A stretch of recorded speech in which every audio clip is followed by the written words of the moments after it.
How's it going? It's Deontay again with a trade breakdown, real quick, of a trade I took today, Euro New Zealand dollar for 80 pips. And I'm going to tell you exactly how this take profit got smashed today to end the week very nicely. So, initially coming into this trade, I actually saw this accumulation phase right here actually happening, coming from the markdown phase. And if you don't know what those are, go look up the Wyckoff cycle. There will be potentially a video on that. There's plenty of them out there. But I noticed this accumulation phase the second I kind of started looking at pairs, and I'm like, okay, well, accumulation phase happening. Um, Potentially, it was coming down from this markdown phase.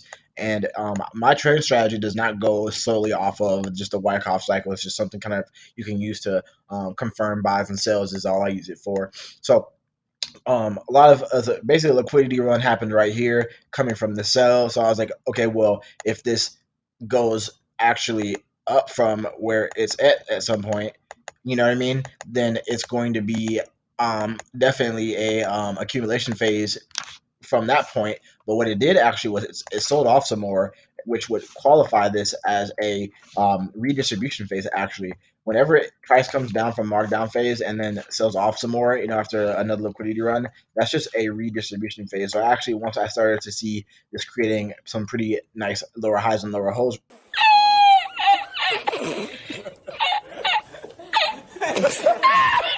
actually qualified this as a redistribution phase, because after the consolidation or liquidity run, it continued to sell off a little bit more before actually going into that markup phase, which is what I was looking for, since my directional bias was a buy right here. So now that once I started to create consistent lower highs and lower lows again, it's like, okay, well, this is a redistribution phase coming from a markdown phase. Let me wait until this actual distribution phase is over, this redistribution phase is over, and that this selling pressure is over by the banks, and then hop in. So um, once the trend actually progressed down to a point, I noticed that the for the last several hours, at this point, um, price had failed really to make any new lows, which is a sign that banks are taking profit. You know what I mean? They're done with their liquidity run. They're taking profit, and everything like that. And the sale volume is starting to actually decrease. I did notice a few different types of candlesticks formations here to for confirmations. Okay, so pretty choppy right here in this area for about 4 or 5 hours. And then I noticed that this long wick rejection candle right here happening. And at that point, I'm like, okay, that's a good sign. Long wick rejection doji candle. And I'm going to move this over and change the template actually so that this is not highlighted. So I noticed that candle formation right there, where you had the long wick rejection candle, and it was a bullish candle, and it happened. The great thing is that it happened after a very nice bullish momentum candle. Like I said, my directional bias was a buy, so I was like, okay, that's a really good sign right there that this buy is getting ready to happen. But I still don't have enough confirmations that banks are actually stepping into the market. So let me see what the fib level that I got in on was. So taking it from here to here, and actually I was looking at other pairs and ended up missing a few basic Fibonacci entries. So I was like, well, I'm going to get in on the retest. Okay. At that point, I've already missed a few Fibonacci entries. I was actually thinking about canning this trade as like a qualified trade for me to get in, because I initially, if I don't get my price action entries or my Fibonacci entries right off bat, then I will just not even deal with the pair. But I already knew this was going to be a high strength pair. So what happened was I actually ended up drawing a zone right here. This is old resistance right here. Um, Let me actually change this template. This is an old liquidity level where it was mostly resistance at this level. Let me.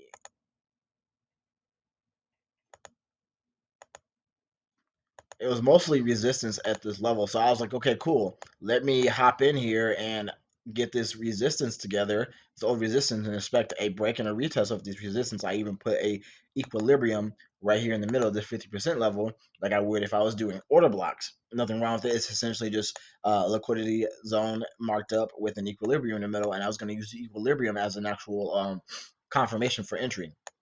So price came up, right? Bullish candle came up. I expected the pullback to happen. When the pullback happened, what happened? You got a long rejection of that candle. Good sign. I didn't want to enter there yet because, like I said, I was still expecting a more major pullback.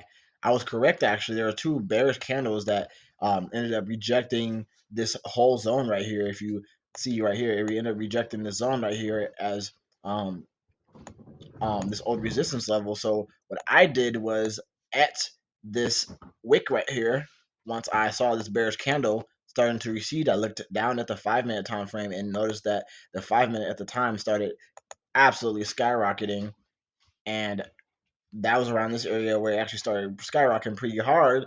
So if you look about just basic time frame confluence, you can see that if the 5 minute is dumping and you're looking to enter on the hour, or raising depending on your direction of bias, and you're looking on the hourly to enter, you want to go off of the price action of the 5 minute time frame in order to enter on the hourly. So if you're looking for a buy, the 5 minute has to be creating consistent higher highs and higher lows, and have to be consistent momentum candles on the 5 minute, and confirmations on the 5 minute before you can enter on the hourly. That's a little bit more advanced. So like I said, I noticed that this bearish candle, and I was restudying this candle, was kind of starting to recede back a little bit, and then I looked on the 5 minute. The 5 minute was spiking, and then I snapped an entry at the bearish candle for the buy. Price receded back. The candle closed right there. I knew after that candle, the rejection, that this was going to be a bullish order block, which you've seen right here, which is these two candles right here. Bullish order block happened right here. What followed after that was several momentum candles spiking up in price, and you had a long wick rejection right here of this bullish candle, which exceeded my take profit and smashed it. And then now we're in the middle of a slight pull back before we have another correction in price. So that's pretty much the breakdown of this trade and kind of why I took it. Also, another thing that I noticed really quickly was that there was no more liquidity below here. You know what I mean? I looked to left or right. If you look and you've watched my liquidity videos on my channel, then you would be able to know that this was the last low that happened. You look to the left here, zoom out a pretty good amount, and look to the left.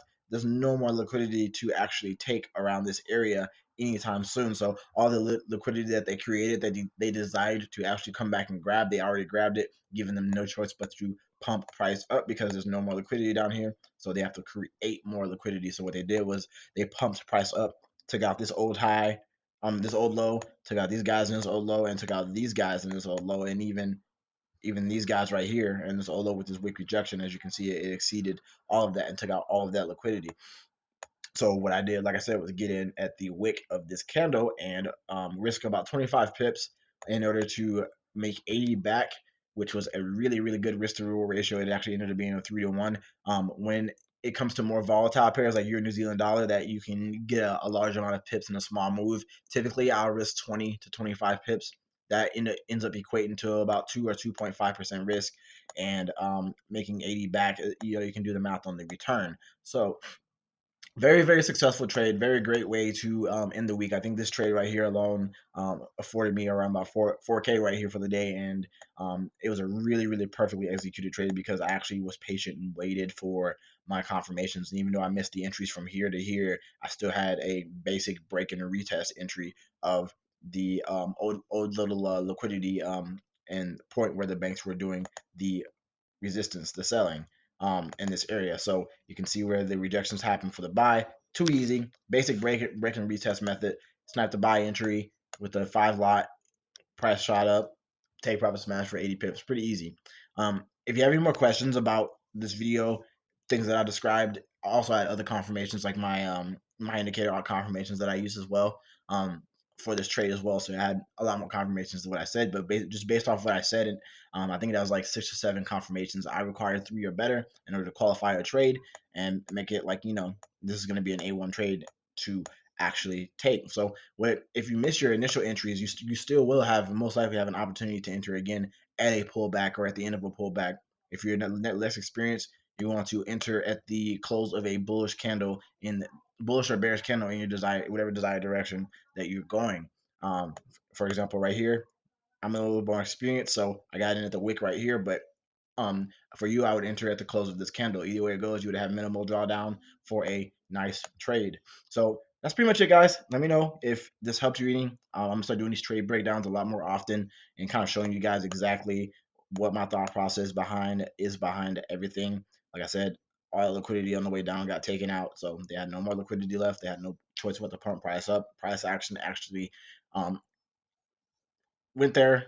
Actually showed me that this was actually going up. So breaking retest method, boom, pretty standard stuff. So let me know if this trade breakdown helped you at all. It was like a solid way to end the week. I think I had like 3 or 4 take profits being smashed today, so it was a good time. That's pretty much it, guys. I will see you guys later.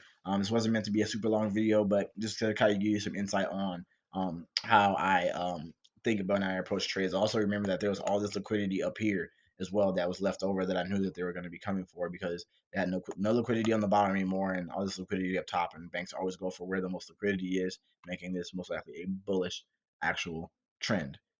See you guys later.